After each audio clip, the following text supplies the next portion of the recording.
आपण बघतो की बऱ्याच पुरुषांमध्ये विशेषतः 35 नंतर किंवा 40 नंतर एक टेस्टोस्टेरोन लेवल शरीरात जरा कमी व्हायला लागतात आणि त्याच्यामुळे त्यांची एफिशियन्सी कमी होणं, शारीरिक स्टॅमिना कमी होणं किंवा शारीरिक बळ कमी होणं, थकवा लवकर येणं, अशी विविध तक्रारी त्यांना जाणवतात. कुठलंही काम करायचा उत्साह असतो तोही त्यांचा कमी होतो.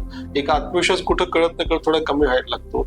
एक न्यूनगंड किंवा भय थोड्या मनामध्ये निर्माण त्यातनं व्हायला लागतं. आता आयुर्वेदानुसार जर याचा आपण विचार केला, हे सर्व आयुर्वेदामध्ये शुक्रक्षय किंवा ओजक्षय याच्यामध्ये हे सगळं प्रकार मोडतात ते. आणि आपल्या शरीरातला जो शुक्र धातू जो असतो पुरुषांच्या शरीरात, तसं स्त्रियांच्या शरीरामध्ये पण असतो तो. त्याचं प्रमाण जर कुठेही कमी होत गेलं, विशेषतः अतिजागरण, अवेळी जेवण वगैरे हे सवय असेल, तिखट वगैरे मीठ जास्त खाणं, स्पायसी खाणं थोडंसं, या सवयींमुळे आणि वयामुळे ह्या त्याचं प्रमाण शरीराला जरा कमी होत असतं.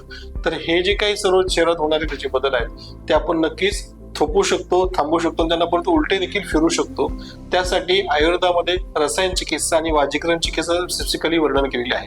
रसायन चिकित्सेमध्ये काय होतं की हा जो शरीरातला शुक्र धातू असतो त्याचं याच्यामधून एक चांगल्या क्वालिटीचा तो शुक्र धातू शरीरामध्ये निर्माण केला जातो.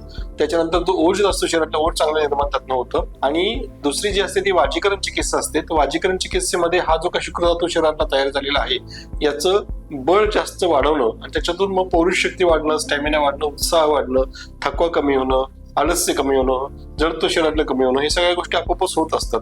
या पद्धतीने जर आपण याच्यामध्ये प्लॅनिंग करून जर आयुर्वेदिक योग्य ते उपचार जर घेतले, नक्कीच आपण या आजारावर किंवा या लक्षणावर मात करू शकतो.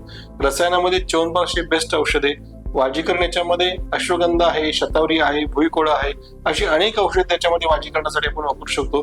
त्यातनं आपल्याला जो काही शरीरात होणारे बदल आहे, टेस्टोस्टेरोन लेवल कमी झाल्यामुळे नक्कीच आपण यातनं या पद्धतीने जर विचार करून जर उपचार केले तर चांगल्या पद्धतीने मात करू शकतो.